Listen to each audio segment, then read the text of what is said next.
Did you know that IranAir had an order for 12 Airbus A380s? What happened to this order, and why did the carrier cancel them at the last minute? Let's explore this hidden pocket of aviation history. In January of 2016, when the US government lifted sanctions against Iran, the airline decided it was the perfect time to renew its fleet of aircraft. For the last few decades, the airline had struggled to find new airframes and spare parts under its trade embargo.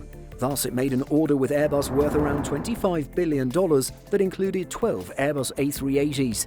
The deal was also connected to a contract that included 46 A320s, 38 long-haul A330s, and 16 A350s.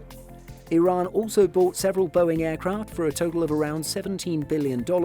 The deal with the US plane maker included 50 narrow-body 737 MAX planes and 30 wide-body 777s, 15 777-300ERs, and 15 newer 777-9s. Now, a real interesting question is where IranAir would have flown the Airbus A380. With a fleet of 12 aircraft, the airline would have rivaled the A380 fleet size of other carriers like Qantas. The Australian carrier operates the A380 to Europe and the United States, transporting premium passengers and making a shockingly high amount of money per year. Thus, if IranAir were to deploy the same business model, where would the A380s fly?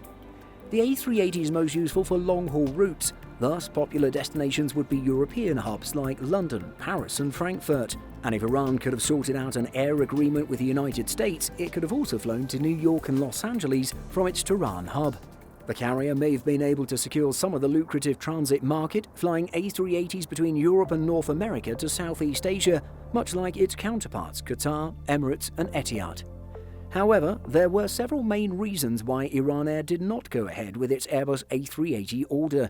First, Tehran was not a major international hub, and finding enough routes from the airport to other locations would have been a stretch at best for such a large aircraft. Also, by the time the aircraft would have been delivered, around 2019-2020 for a 2016 order, the A380 would have been old technology compared to the better A350s and Boeing 787s.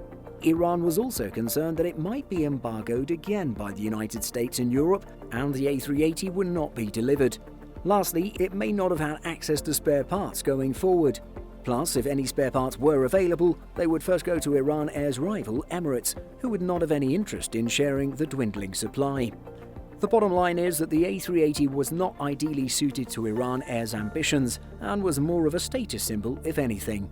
While we would love to have seen what it could do with the aircraft, especially its version of first class, this shall remain a what-if.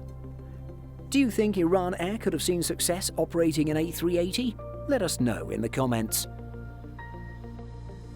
Did you know that we publish over 175 stories every single week on simpleflying.com?